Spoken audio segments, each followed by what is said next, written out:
Okay, let's dive into this. Today, we're exploring a truly fascinating and honestly radically different perspective on human health. In this explainer, we're going to impartially unpack a comprehensive text by K. Lakshmana Sarma called Practical Nature Cure, which lays out a philosophy known as the life natural. Now, I have to tell you right up front, this material presents a fierce, uncompromising critique of modern dietetics and conventional medicine. So if you thought you knew all the rules of nutrition, well, get ready to see them completely turned upside down. The text hooks us right out of the gate with this fundamental question: are you a human or are you a steam engine?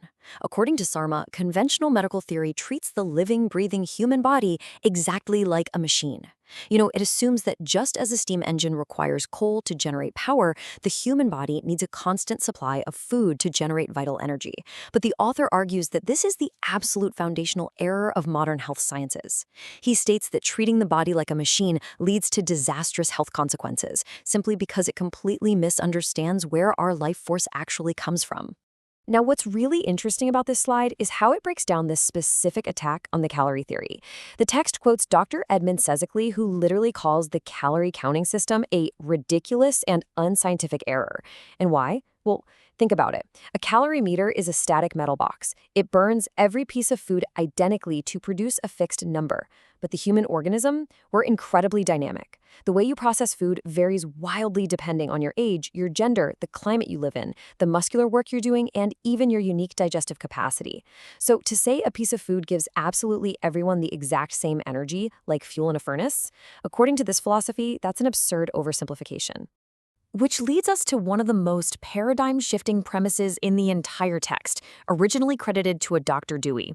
Food is a tax on vitality. I mean, just let that sink in for a second. We're always taught that food gives us energy, right? But this philosophy argues the exact opposite. Food doesn't create life force. Rather, your existing life force is required to digest the food. The author points out this brilliant everyday observation. When a man is utterly exhausted from a hard day's physical work, he doesn't head straight to the dining room to recover his strength. No, he goes to bed. He rests.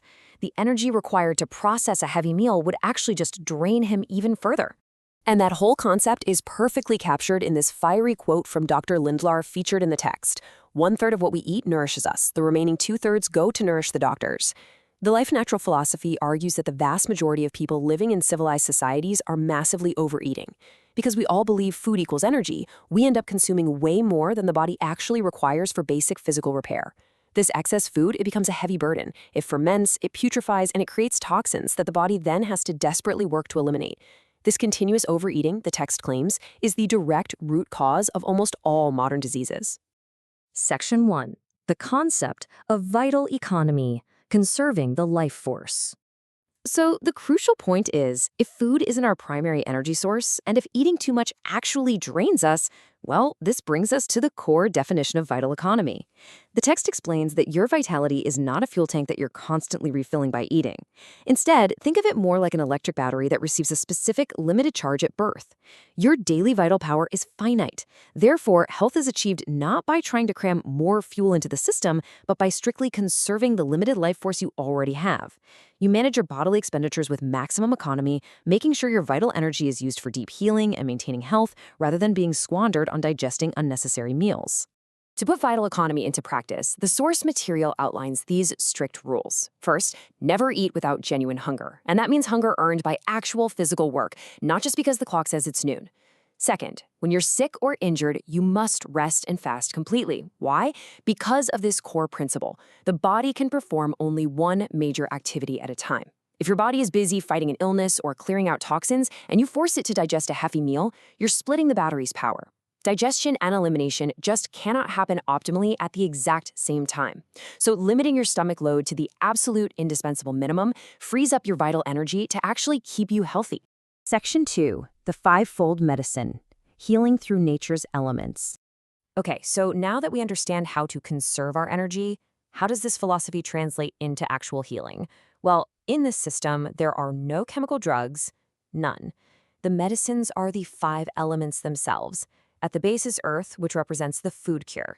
But get this, the text actually considers earth to be the grossest, most basic medicine.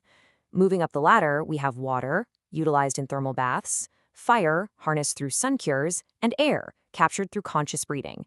But sitting at the very top of the hierarchy is ether, which basically means space. Now, how on earth do you consume space? Through fasting. By emptying the digestive tract, you create the internal space necessary for the body's vital force to assert itself and perform deep restorative healing. Fasting, not eating, is viewed as the absolute most powerful medicine of all. Section 3. Positive vs. Negative foods. The Life Natural Dietetics. And this brilliantly illustrates how the Life Natural Dietetics completely upends conventional nutritional advice.